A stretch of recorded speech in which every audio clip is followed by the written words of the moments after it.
তারা সবসময় শিক্ষার্থীদেরকে মুখটা বন্ধ করে রাখতে চায়, কুক্ষিগত করে রাখতে চায়, দাসবাড়ি রাখতে চায়। যখনই যে সরকার ক্ষমতায় যায় সেই সরকার সবসময় একটু আনকোশনেবল থাকতে চায়। একটা সিটের জন্য তাকে হলে থাকতে হবে। এই দুর্বলতাকে কাজে লাগে হচ্ছে আমাদের মহান শিক্ষকরা।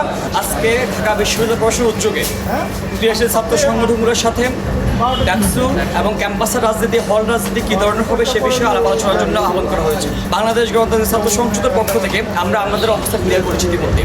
আমরা বলেছি সেই জায়গাটা আমাদের অবস্থা ক্লিয়ার আগে আমরা আমাদের যে প্রেক্ষাপট সেটা তুলে ধরেছি। সেটা কীভাবে বলেছি দেখেন, এই অঞ্চলের কালচার হচ্ছে যখনই যে সরকার ক্ষমতায় যায় সেই সরকার সবসময় একটু আনকোশনেবল থাকতে চায়।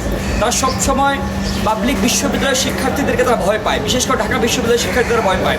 যার কারণে তাদের একটা এজেন্ডা থাকে। এজেন্ডাটা কি? তারা সবসময় শিক্ষার্থীদেরকে মুখটা বন্ধ করে রাখতে চায়, কুক্ষিগত করে রাখতে চায়, দাসবাড়ি রাখতে চায়। তাদের এজেন্ডা বাস্তবায় তারা দুটো গ্রুপকে কাজে লাগে। আমি সেটা বলছি স্পষ্ট করে আজকে মিটিংয়ের মধ্যে। প্রথম গ্রুপ হচ্ছে ক্ষমতাসীন দলের ছাত্র সংগঠন। তারা কি করে? তারা শুধুমাত্র শিক্ষার্থীদের সিটের জন্য জিম্মি করে রাখে, মিছিল মিটিংয়ে হচ্ছে একদম অবরুদ্ধ করে নিয়ে যায়।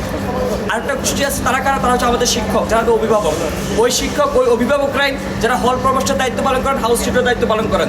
ঠিক তারাই কিন্তু শুধুমাত্র নিজেদের ব্যক্তি স্বার্থের জন্য, নিজের পদ পদবি বাড়ানোর জন্য যারা সাধারণ শিক্ষার্থী আছে ওই সাধারণ শিক্ষার্থীদেরকে ওই যে ক্ষমতাসীন দলের ছাত্র সংগঠনের কাছে তারা ইজারা দিয়ে দেয়, যার বিনিময়ে তার পদ সে বারে সে ভারী করে।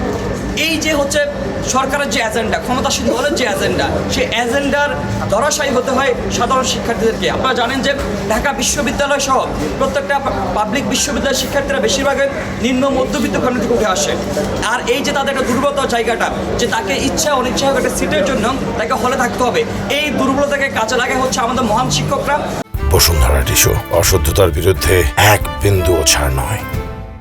আমাদের যে সরকার যারা থাকে তারা তারা তারা শুধুমাত্র ওই যে ক্ষমতাসীন দলের ছাত্র সংগঠন এবং শিক্ষকদের দ্বারাই এই এজেন্ডা বাস্তবায়ন করে আমাদের দুর্বলতার কাছে লাগায়। যার পর দিয়ে দেখেন বিগত 70 যদি আমরা যে আমাদের যে 71 মুক্তিযুদ্ধ পরবর্তী স্বাধীন বাংলাদেশ, যদি আপনি বলেন 90 গণঅভ্যুত্থান পরবর্তী যে বাংলাদেশ, তারপরও কিন্তু এই যে কালচারটা, এই যে দাসত্বের কালচারটা হলে আপনার বিরাজমান ছিল। যার কারণে আমাদের যে মানবাধিকার বলতে যে একটা কথা আছে সেটা আমাদের মানে সেটা নাই। আমরা যে একটা শিক্ষার্থী দেখেন যখন সে হলে ওঠার পরে তার কোনো মানবাধিকার নাই।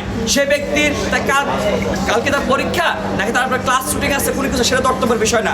তার বাবা মারা গেছে নাকি সে অসুস্থ, তার দর্তব্যের বিষয় না। শুধুমাত্র একটা সিটের জন্য তার হচ্ছে তাকে বিকে দিতে হন, তার মস্তিষ্ক বিকে দিতে হন, তার পুরো পরিবেশ নিয়ে কোনো কথাবার্তা বলার কোনো কায়দা কারণ নেই, তাকে একটা দাস হয়ে থাকতে হয়। আমরা বলেছি এই যে দাস কালচার থেকে বের হওয়ার জন্য শিক্ষার্থীরা হচ্ছে প্রটেস্ট করেছিল।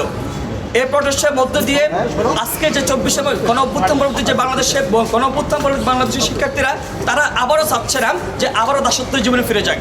সেই শিক্ষার্থীদের যে পালস, সেই সেন্টিমেন্ট, সে যে দাবি দেওয়া, সেটার প্রেক্ষিতে আমরা তাদের দাবি দেওয়াকে শ্রদ্ধা জানিয়েছিলাম। আমরা তাদের দাবি দেওয়ার পরিপ্রেক্ষিতে আমি বলেছি বাংলাদেশ গণতান্ত্রিক ছাত্র সংসদের পক্ষ থেকে তারা শিক্ষার্থীদের যে পালস তারা জানিয়েছিল যে তারা চায় না হলে এবং একাডেমিকের তার কোনো রাজনীতি চায় না। রাজনীতি ফিরে গেলে আবার দাসত্বের কালচারে ফিরে যাবে, আবার হচ্ছে গিয়ে কি গন্ডুম গেসুম কালচারে ফিরে যাবে। শিক্ষকরা ইজারা দিয়ে দেবে তাদেরকে, ক্ষমতাসীন দলের ছাত্র সংগঠন তাদেরকে আবারও দাস বানিয়ে রাখবে। তারা যেহেতু চায় না, আমরা তাদের দাবির সাথে শ্রদ্ধা জানিয়ে আজকে যে বৈঠকের মধ্যে যে হলের রাজনীতি থাকবে কি থাকবে না সেই জায়গায় আমরা স্পষ্ট করে বলেছি যে আমরা হলে এবং একাডেমিক এরিয়ায় কোনো সাংগঠনিক কাঠামো কার্যক্রম আমরা রাখতে দিব না, আমরা সেটা চাই না।